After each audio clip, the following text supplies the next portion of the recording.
All right, hello everybody. This is Michael Sishan, Chief Marketing Officer at One Cosmos. I'm here again today with Mike Engel, our co-founder and Chief Strategy Officer, to discuss Zero Trust. So Mike, welcome to our vlog.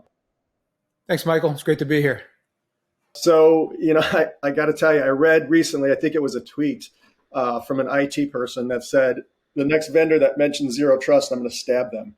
So at the risk of getting stabbed, what is Zero Trust? Can you get us started?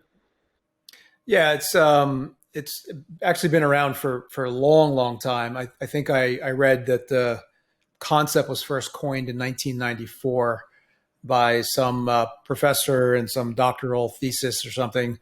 And then Google made it pretty popular. There was some organization called the Jericho Forum that talked about it 10, 15 years ago. So it's been around for a while, but it got really popular, I'd say, in the last 8 to 10 years or so. And the idea is that your perimeter is disappearing. It used to be, back when I was running infrastructure for a large company, doing the security, you'd have firewalls and harden your external systems, and you'd have DMZs and all this stuff. Well, now with all the compute resources going to the cloud and everybody having 10 computers on them, half of them managed, half of them not, you have to assume that the bad guys are going to get visibility into kind of all of your compute resources. And so they say you always have to verify. You can't just trust that somebody has gotten in the right way, which is the way it used to be back in the old days before I had gray hair. Okay, well, a little bit of gray here. Unverified trust. I guess that's the vulnerability then. It is, right. All right. So imagine again, going back to say in the 2000s, somebody would VPN into your network, and then it'd be very simple. Like you'd have file shares open, you could go grab your files and things like that. So anybody who could get in through that perimeter could just kind of have their way with what's on the inside. So you made that outside really hard. Okay, so because IT is trying to make the environment secure, but at the same time convenient for users. So it's this balance between convenience, I guess, and safety or security. But I guess while everybody seems to be peddling Zero Trust now, while a lot of security practitioners, network administrators want Zero Trust, maybe they know more what they don't want than what they do want. And maybe the architecture is not that clear to them. Can you talk a little bit about the architecture that supports a Zero Trust environment? Yeah, there's 6 pillars of Zero Trust. And some examples are the identity, which we're going to talk about here today, of who's coming in, the security of the endpoints themselves, right? So do you have the proper security on the workstation or on the phone or whatever it is, on the servers? There's kind of an auditing component. There's also authorization. So what are you allowed to do once you get in? So all of them need to be addressed as part of Zero Trust. And it's a journey, right? It's a continuous kind of business process analysis. But arguably the most important pillar of those 6 is identity. Because imagine if I absolutely knew it was Michael coming in and doing something inside the infrastructure, then I'm a little more comfortable with what is happening after that fact. Okay, all right. So One Cosmos, we're in an identity verification solution as well as an authentication solution. So I think the critics will say, well, every SSO, every identity provider is going to claim that Zero Trust is the same as identity. You just said it's maybe one of 6 pillars. Can you step into that a bit and differentiate maybe what part of Zero Trust is identity and what is not?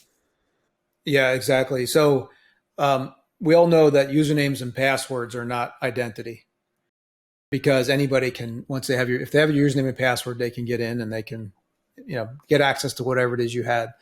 So what a lot of people say is, well, I'll put 2FA or MFA on and that's Zero Trust, but it's not. It is better security, but it's not Zero Trust, because those other things, whether it's a token or a one-time code or whatever, can also be used by somebody else. And that's, to me, the real definition of Zero Trust is can somebody else use it? Can I unlock my iPhone and go give it to a colleague or let them enroll their iPhone as me? And the answer is typically, with most traditional or even newer MFA systems, the answer is yes. So the only way to do zero trust is with a biometric. Well, yeah, because you got me thinking now. Because the network administrator or the network security guy, he's going to say, "Well, I'm getting identity from my IDP." But I guess the acid test is, can that identity be reused by somebody that isn't that person? Right. And the term IDP is often misused as well. So people confuse SSO systems with IDP because, let's say you put an SSO system in, right? And there's a handful of big vendors out there that we all know and love, and they make single sign-on super easy. You get into this one front door, and now you don't have to log into Slack or Salesforce. The SSO system just kind of passes it's okay signal, and they take it. Okay. But if you compromise that single sign-on system because there's no identity there's username, password, 2FA, now you've actually kind of made your security worse. Imagine now you have access to those 200 downstream systems because you got one username and password.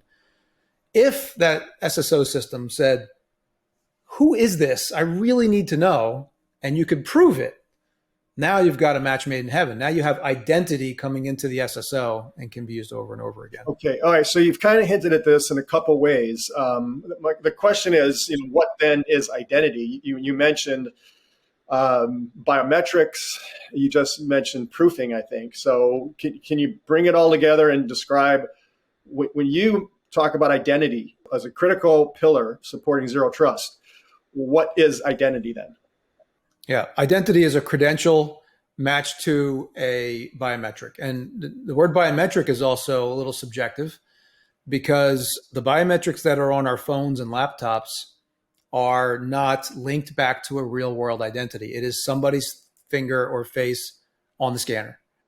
What we do to implement real zero trust is something we call live ID, which is a live selfie that has been matched to a source of truth about me. So for example, if here's my corporate photo, which I enrolled, and this is my face, and they match, then let me in, right? That is the only way to do true zero trust as part of the identity pillar.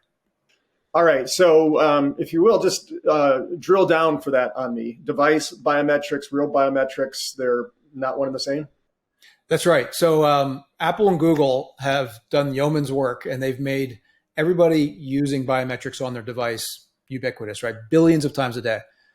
And it's much more secure than typing in a PIN or password, but it doesn't match your face or fingerprint or voice print, whatever, back to something authoritative. So when I set up this iPhone, you don't know if it's me or a spouse or my kids or a coworker. Okay. Yeah, that's the difference. If it's a real biometric, of course, it's almost like looking somebody in the face and saying, yeah, I know, I can prove that person is who they think they are. Okay. All right. Well, you mentioned Google and Apple. There's another little company called Microsoft, which is doing biometric login.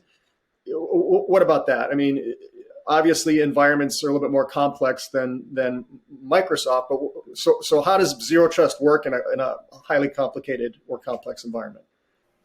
Yeah, again, if you have a true identity provider, some system that you can go ask and say, tell me who this is authoritatively. It doesn't matter if it's Microsoft, Apple, Google, if it's Okta, Ping, ForgeRock, you're going into Azure AD, it doesn't matter. As long as you have an authoritative source, and that's what we provide. And the authoritative source is linked back to a real world identity and verified with real biometrics. So, if you have this critical who is it question answered, everything else downstream becomes a lot easier. Got it. All right. Well, before we wrap, any closing thoughts that we haven't covered? Yeah. Well, one is a little selfless promo for a webinar we're doing on June 16th on how to defeat zero trust, at least the zero trust that's been coined in the industry. So we'll have some real world examples of how, call it Fortune 100 type clients could have their current infrastructures bypassed. And some of these have happened in the world in the real world as well. So onecosmos.com, click on the webinar link and sign up, and we'll talk more about it there. All right. Well, that's all the questions I have, Mike. I think you dug into the difficult questions that I could throw your way. So I appreciate your time this morning. No, thanks for having me on. Fun as always. Have a great rest of your day. Thank you.